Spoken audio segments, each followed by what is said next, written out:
So how do we live in these off-balance times when there's so much discord, uncertainty, lack of civility, and unrest, anger? How do we live? We try and live according to God. Proverbs 16:25 says, "There's a way which seems right to a man, but its end is the way of death." Right now we're in that time where so many people think their way is right, but it's not going to be right. It will end in death. Proverbs 16:7. When a man's ways are pleasing to the Lord, he makes even his enemies to be at peace with him. That's a powerful statement. That doesn't mean that your life is going to be simple and easy and everything's going to go your way and your enemies won't triumph over you in certain ways. But it does mean that God will prevail. God's will prevail. He makes even his enemies to be at peace with him, the person whose ways are pleasing to the Lord. I believe that there are many times we're not even aware of it, that because we're trying to live for God, that people who really can't stand us are silenced. I want to read Psalm 19. The law of the Lord is perfect, restoring the soul. The testimony of the Lord is sure, making wise the simple. The precepts of the Lord are right, rejoice in the heart. The commandments of the Lord is pure, enlightening the eyes. The fear of the Lord is clean, enduring forever. The judgments of the Lord are true, they are righteous altogether. They are more desirable than gold, yes, than much fine gold, sweeter also than honey and the drippings of the honeycomb. Moreover, by them thy servant is warned. In keeping them there is great reward. 14. Let the words of my mouth and the meditation of my heart be acceptable in thy sight, O Lord, my rock, my redeemer. Let the words of my mouth and the meditation of my heart be acceptable to you. And that goes with that Proverbs 16:7, the way of a man, the pleasing. When a man's ways are pleasing to the Lord, acceptable and pleasing.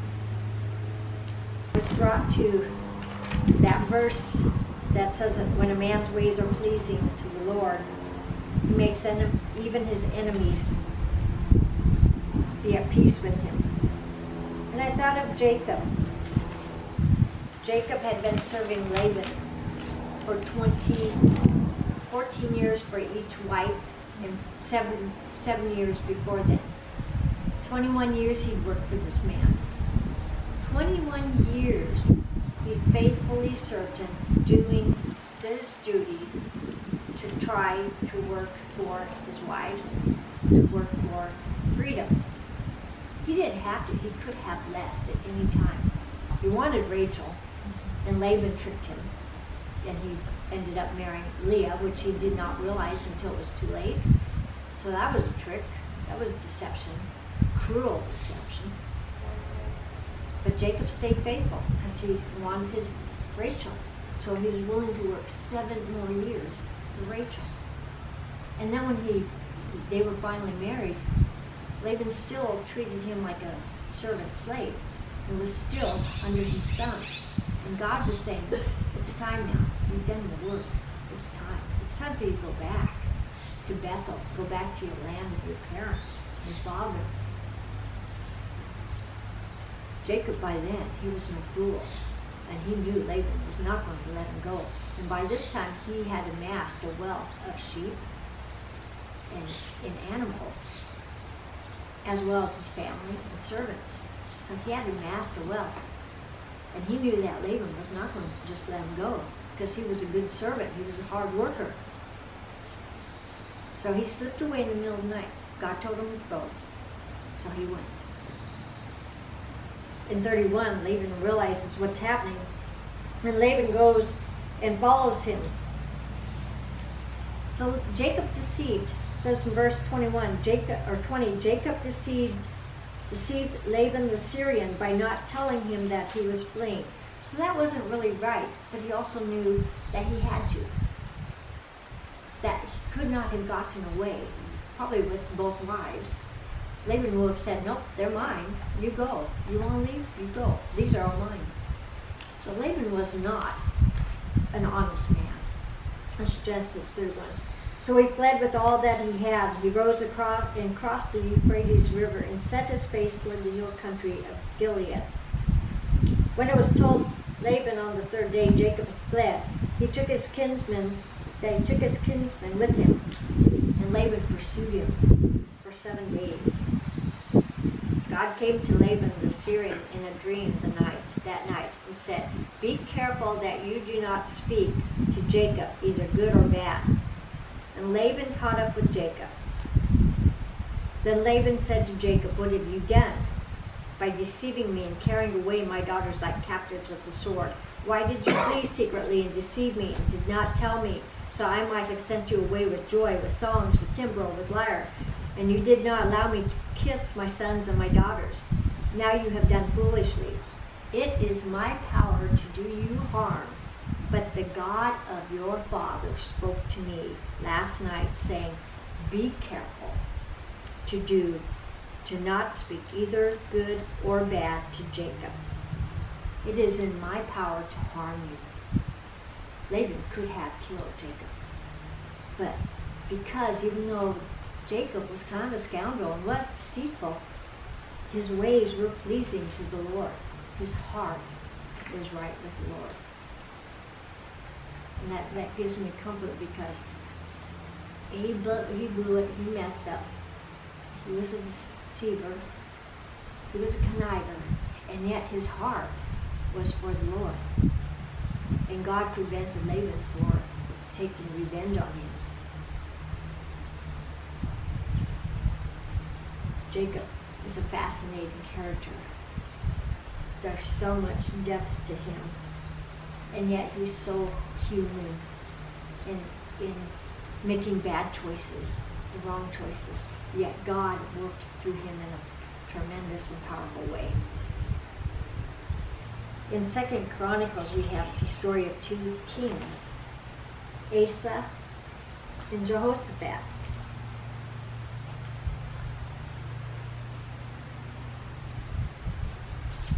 The said of Asa, "The Lord is with you when you are with him. If you seek him, he will let you find him. But if you forsake him, he will forsake you." So Asa followed God. His heart was for God. He acknowledged that God was the God of his forefather David. He was the God who kept Israel together. He followed God. Verse 17 of chapter 15. "The high places were not removed from Israel. Nevertheless, Asa's heart was blameless all his days." So he didn't do everything he was supposed to do, and yet God says his heart was blameless. God is with him. He relied on God, so he's victorious. And his kingdom grows and expands. And he does all these good things. And then, in the 36th year of the reign of Asa, the king of Israel comes to him and says, "Align with us." And he aligned with them instead of trusting in God. The eyes of the Lord move to and fro throughout the earth, that he might strongly support those whose heart is completely his. You have acted foolishly in this. Indeed, from now on you will have wars. Because Asa acted foolishly and relied on another king instead of on God. And yet we have that Asa's heart is for God. So we think, wow, this is interesting. And then after Asa was given that prophecy, Asa was angry with the prophet and put him in prison, for he was enraged at him. And Asa oppressed some of the people at the same time. In the 39th year of his reign, Asa became diseased in his feet. His disease was severe, yet even in his disease he did not seek the Lord, but his physicians. So he is so angry with God that it appears he turns his back on God. And yet we have the verse that says his heart was for God. So it kind of gives me comfort, doesn't it? Because God knows our heart. We can I think what Asa did was he was angry and he felt guilty. It was his guilt that made him angry, and his guilt made him feel unworthy. And his guilt just, when you feel guilt, everything just expands. Then you cross that line where you feel like you've burned all your bridges behind you and there's no turning back. You can't mend the repair. I wonder if that's what happened with Asa. He did not seek the Lord, but God knew his heart. So there's so much in here that we can speculate on.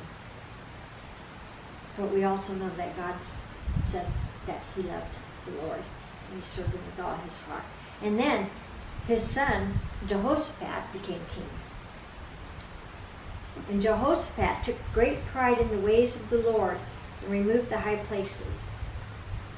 He lived for the Lord. He had priests teach the law of the Lord. They taught in Judah, having the book of the law of the Lord with them. They went throughout all the cities and taught the people. Now the dread of the Lord was on all the kingdoms of the land which were around Judah, so that they did not make war against Jehoshaphat. Verse 10, chapter 17. And that goes back to that Proverbs 16:7. Even your enemies will be at peace with you, because the fear of the Lord falls on them. They can go only so far against you. And then he blew it too, by aligning himself with Ahab, who was a scoundrel and evil man. Ahab was evil. And yet, Jehoshaphat aligned himself, not only in his marriage, but by agreeing with Ahab to go to war with him. Prophet said, should you help the wicked and love those who hate the Lord, and so bring wrath on yourself from God? So we need to be careful as Christians. Should we help the wicked and love those who hate the Lord? I think that's something we need to think about. Love the wicked, help the wicked, love those who hate the Lord. That's where we need God's love and discernment. And we really need that these days, God's discernment. Who are those out there who are seeking our help, but they hate the Lord? Just as Ahab connived Jehoshaphat to helping him. But Ahab hated the Lord. Ahab was wicked. And Jehoshaphat did not have the discernment to realize he should not align himself with Ahab, even though he should have known better. He should have known better. But there is some good in you, for you have removed the Asherah from the land, and you have set your heart to seek the Lord. So no matter how much we blow it, is there some good in us? Set your heart to seek the Lord, no matter what's going on. And then ask him for his wisdom, his discernment, his understanding to know the wicked and those who are just lost and they don't know right from wrong because they've never been taught. But there are truly evil people in this world who are wicked and they do not like God and they hate God. And those are the people that we get into traps, I believe, because they're so good at setting traps for us, wanting us to align with them. And they're very deceptive. So that's where we need God's wisdom and discernment. How do we live in these days? Live in ways that are pleasing to the Lord. Keeping our focus and our our minds, let the words of my mouth and meditations of my heart be acceptable. Is what I'm doing acceptable to God right now?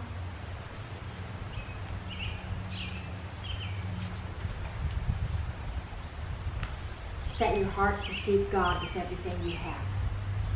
Number one principle, set your heart to seek God with everything you have. Number two comes from Proverbs 3:3 and 4. Practice kindness and truth so you will find favor with God and man. We talked about that last week. So. Number three, when your way is pleasing to God, He will make even your enemies to be at peace with you. And yes, Christians get killed by their enemies. But there is an underlying story going on where God is still at work. All those apostles who died terrible deaths, their hearts were fixed on God.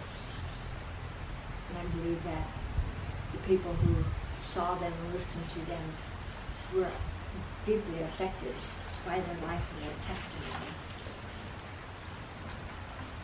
So set your heart on seeking God. Live life in a way that's pleasing to God.